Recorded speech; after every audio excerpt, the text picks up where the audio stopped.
ওং নমো ভগবতে বাসুদেবায়। আমার প্রিয় দর্শক বন্ধুকে আমার আন্তরিক অভিনন্দন, শুভেচ্ছা ও ভালোবাসা জানাই। আমি আশা করি অনাদির আদি গোবিন্দের অশেষ করুণায় আপনারা সকলেই কুশলে আছেন। আজ আপনাদের কাছে যে বিষয়টি নিয়ে আলোচনা করতে চলেছি, কেতু পূর্ব ফাল্গুনী নক্ষত্রে 20 জুলাই 2025 প্রবেশ করবে। 29 মার্চ 2026 পর্যন্ত সিংহ রাশিতে পূর্ব ফাল্গুনী নক্ষত্রে অবস্থান করবে। তাই কন্যা রাশি বা কন্যা লগ্নের জাতক জাতিকারা আপনারা কেমন ফল পেতে চলেছেন তা আমি আচার্য কমল শাস্ত্রী এই ভিডিওতে আপনাদের কাছে বিস্তারিতভাবে আলোচনা করব। ধৈর্য সহকারে আপনারা ভিডিওটি দেখবেন। দেখুন, কেতু কোনো আকাশের গ্রহ নয়, ছায়া গ্রহ, এবং কেতু গলা থেকে নিচের অংশটা নির্দেশ করে, এবং কেতুর কেবল ধড় আছে, মুন্ডু নাই। কেতু মোক্ষকারক গ্রহ এবং এর প্রতীক হচ্ছে সর্প। কেতু নির্দেশ করে প্রকাশের অভাব, বাধা, বিঘ্ন এবং পঙ্গুত্ব এবং শক্তিহীনতা, জড়তা, আলস্য, অবসাদ, অনুভূতির একান্ত অভাব, অহংকার এবং পরিপূর্ণ জড়তা, যাবতীয় গুপ্ত ব্যাপার। কেতুর মধ্যে রহস্যময় ব্যাপার কিন্তু থাকবেই এবং আধ্যাত্মিকতা। সেখানে শুক্র নির্দেশ করে পার্থিব জগতের যাবতীয় সুখ, সমৃদ্ধি, সৌন্দর্য, ঐশ্বর্য, বিলাসিতা, উদ্ভাবনী শক্তি, শিল্প, কলা, যৌন আকর্ষণ এবং ইন্দ্রিয় অনুভূতি। দেখুন, অসুর গুরু হচ্ছে শুক্র এবং দৈত্য হচ্ছে কেতু। কেতু অতীতের অভিজ্ঞতা ও আধ্যাত্মিকতা এর দিকে কিন্তু আকর্ষণ কিন্তু বাড়াবেই। একাকিত্বের অনুভূতিও আসতে পারে, ঈশ্বরের প্রতি ভক্তি এবং সত্যের পথে চলা, সৃজনশীলতা এবং কাজে আগ্রহী করে তোলা, সৃজনশীলতা কাজকর্মে আগ্রহ বাড়িয়ে তোলা এবং অনেক সময় দুঃখ ভোগ কিন্তু হতে পারে। এরপরেই আমি চলে আসছি। দেখুন, কন্যা রাশি বা কন্যা লগ্নের ঠিক দ্বাদশভাবে কিন্তু কেতুর অবস্থান, এবং এই দ্বাদশভাবে অবস্থান করলেও কেতু সাধারণত সৃষ্টিজ্ঞাপকেরই কাজটি করে। কেতু নৈসর্গিক অশুভ কারক গ্রহ। দেখুন, যেহেতু আমাদের যে রাশিচক্রের মধ্যে যে মেষ রাশির প্রথম 13 ডিগ্রি 20 এর অধিপতি গ্রহ মঙ্গলের ঘরে, এবং অশ্বিনী নক্ষত্র যেটি হচ্ছে কেতুর নক্ষত্র, ঠিক রাশিচক্রের পঞ্চম ভাবে অর্থাৎ সিংহ রাশি যার অধিপতি গ্রহ রবি, এখানেও কিন্তু 13 ডিগ্রি প্রথম 20 মিনিট এই মঘা নক্ষত্র, এবং রাশিচক্রের ঠিক নবম ভাবে এটি ধনুরাশির ঠিক এর অধিপতি গ্রহ বৃহস্পতি, এরও প্রথম 13 ডিগ্রি মূলা নক্ষত্র যেটি কেতুরই নক্ষত্র। এই তিনটি ভাবে দেখুন কেতুর নক্ষত্র কিন্তু অবস্থান। এই তিনটি ভাবকে একসঙ্গে একত্রিত করলে কোন ভাব বলা হয়, এবং এগুলো সবই সৃষ্টিজ্ঞাপকেরই ঘর। দেখুন, মঙ্গল এবং রবি নৈসর্গিক অশুভকারক গ্রহ হলেও সৃষ্টিজ্ঞাপকের কাজ করে। বৃহস্পতি এমনিতেই সৃষ্টিজ্ঞাপক গ্রহ, নৈসর্গিক শুভকারক গ্রহ। সেই কারণে কেতুর মধ্যেও দেখবেন একটা সৃষ্টিশীলতার কাজ করার জায়গাটাও কিন্তু কেতু নিয়ে আসে। এবং এই দ্বাদশভাবে যে অবস্থান, এবং কেতু প্রথমে কিন্তু সাধারণত যে গ্রহের সঙ্গে যুক্ত হয়, এই যে কেতু যে কোনো গ্রহ যখন কেতুর সঙ্গে যুক্ত হবে সেই যুক্ত ফলটা সেই গ্রহের নেচার অনুযায়ী ফলটা কিন্তু প্রদান করে প্রথম। দ্বিতীয় হিসেবে কেতুর সঙ্গে কোনো গ্রহ যদি কোনো দৃষ্টি যদি যুক্ত না হয়, কোনো গ্রহ যদি যুক্ত না হয়, যদি কেতুর উপরে কোনো গ্রহ দৃষ্টিপাত করে, সেই দৃষ্টিপাত যে গ্রহটি করবে তার নেচার অনুযায়ী দ্বিতীয় ফলটা কিন্তু প্রদান করে থাকে।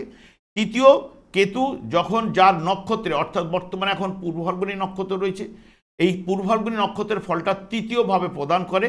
পরিশেষে এবং শেষে যে ঘরে অবস্থান করে, যেমন এই ঘরে অবস্থান করছে এর অধিপতি গ্রহ রবি, তাহলে রবির নেচার অনুযায়ী পরিশেষে ফলটা কিন্তু প্রদান করে।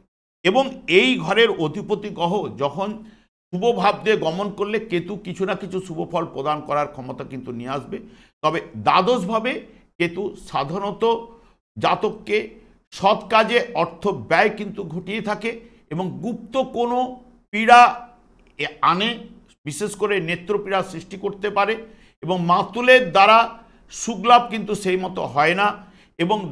এবং ধর্মস্থান, দর্শন, ধর্ম কর্মে প্রবৃত্তি, সাধুসঙ্গ এবং শুভ থাকলে দেখবেন, যদি জন্মকালীন যদি গ্রহটি যদি শুভ থাকলে এই জায়গায় কিন্তু দ্বাদশভাবে থাকলেও ঐশ্বর্যবান এবং শৌর্য বীর্যশালী কিন্তু করে এবং টাকার সেভিংও করতে কিন্তু সাহায্য করে এই কেতু এই দ্বাদশভাবে।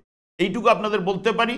এবং এখানে মাথায় রাখতে হবে, দেখবেন বর্তমানে কেতু এখন শুক্রের নক্ষত্রে 27শে জুলাই থেকে 21শে আগস্ট পর্যন্ত যে ফলটা আপনাদের কাছে উঠে আসবে, কোনো নারী ঘটিত ব্যাপার থেকে অনেকের ক্ষেত্রে কিন্তু ভাগ্য উন্নতি কিন্তু ঘটাবার সম্ভাবনা কিন্তু এনে দিতে পারে এবং পরিকল্পিত কাজকর্মে বাধা এবং আশাহত দুশ্চিন্তা অপমান এইগুলো কিন্তু এই জায়গায় পাওয়ার সম্ভাবনা কিন্তু উঠে আসবে। ঠিক 22শে আগস্ট থেকে 14ই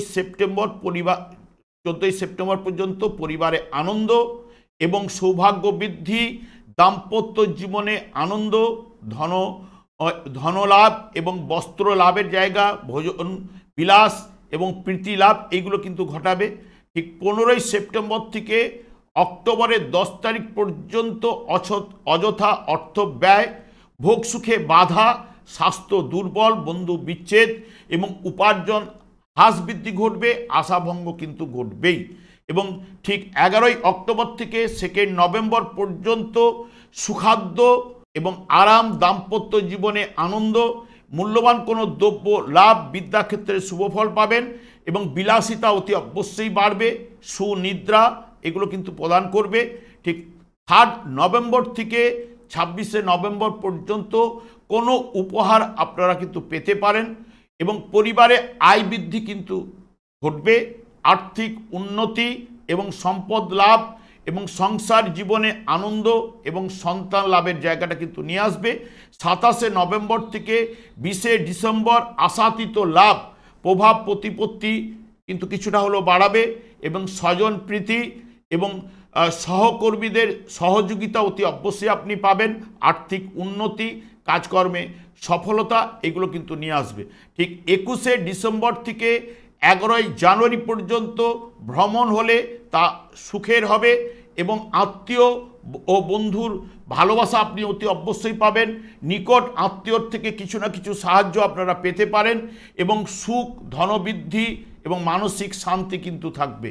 ঠিক 12ই জানুয়ারি থেকে 4ই ফেব্রুয়ারি পর্যন্ত যে কোনো বাধা এলে সেখানে তা আপনারা মোকাবিলা করতে পারবেন, আপনারা বুদ্ধির দ্বারা মোকাবিলা করে জয়লাভ করতে পারবেন। স্বামী স্ত্রীর মধ্যে নিবিড় সম্পর্ক, ভালোবাসা এবং প্রেমে সফলতা, বিদ্যাক্ষেত্রে শুভ এবং 5ই ফেব্রুয়ারি থেকে 28শে ফেব্রুয়ারি পর্যন্ত শত্রুতা বশত ক্ষতির সম্ভাবনা, ঋণযোগ, ব্যয় বৃদ্ধি, কলহ বিবাদে জড়িয়ে পড়া এবং ভোগ সুখে বাধা, স্বাস্থ্য দুর্বল এগুলো কিন্তু নিয়ে আসতে পারে। 1 মার্চ থেকে 25শে মার্চ পর্যন্ত স্ত্রীর থেকে অশান্তি, পেটের সমস্যা এবং সর্দি জ্বর, অর্থ প্রাপ্তির ক্ষেত্রে বাধা, মহিলার দ্বারা আর্থিক ক্ষতি এবং অস্থিরতা, চঞ্চলতা বৃদ্ধি কিন্তু ঘটবেই। আরেকটি ব্যাপার আপনাদের কাছে তুলে ধরলাম যে দেখুন এইখানে কেতু এখন গোচরে প্রবেশ করছে।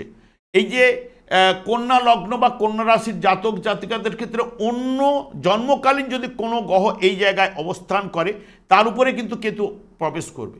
সেই গ্রহটির ফলাফল অনুযায়ী মানে সেই গ্রহটি এই জায়গায় শুভ অবস্থান করছে কিনা যে নক্ষত্রের মাধ্যমে তার অনুযায়ী ফলটা কিন্তু পাবেন। যদি এখানে রবি অবস্থান করলে, কেতু যখন প্রবেশ করলে সেই মতো কিন্তু শুভ ফল কিন্তু উঠে আসবে না এবং এই জায়গায় যদি মঙ্গলও যদি অবস্থান করে সেই জায়গাও কিন্তু শুভ ফল কিন্তু ততটা কিন্তু প্রদান করতে পারবে না। এইগুলো কিন্তু যে যার গ্রহের অবস্থান অনুযায়ী এই জায়গায় যাদের জন্মকালীন যে গ্রহটি যদি থাকবে এই রাহু কেতু গোচরে তার উপরে যখনই প্রবেশ করলে বাধা বিপত্তি এগুলো কিন্তু নিয়ে আসে। তবে দ্বাদশভাবে যেহেতু অকাল সায়েন্স বা আধ্যাত্মিকতার দিক দিয়ে মানসিকতা যাওয়া, কেতু এই ঘটনাগুলো বা সাধুসঙ্গ করা এই জায়গাগুলো কিন্তু কেতু অতি অবশ্যই প্রদান করে। আমি আর দীর্ঘায়িত করছি না। আমি আচার্য কমল শাস্ত্রী প্রত্যেক বুধবার এবং শুক্রবার সন্ধ্যা 8টা 30 মিনিটে এই চ্যানেলে লাইভ অনুষ্ঠানে উপস্থিত হই। ঠিক ওই সময় আমাকে ফোন করলে আপনারা নিজেদের ভাগ্য জানতে পারবেন। তাছাড়া বিভিন্ন ধরনের ভিডিও আপলোড করে থাকি, সেগুলি পাওয়ার জন্য আমার চ্যানেলকে সাবস্ক্রাইব করে বেল আইকনে ক্লিক করে রাখুন। যখন আমি লাইভ অনুষ্ঠান বা যে কোনো ভিডিও আপলোড করলে আপনাদের নোটিফিকেশন পৌঁছে যাবে।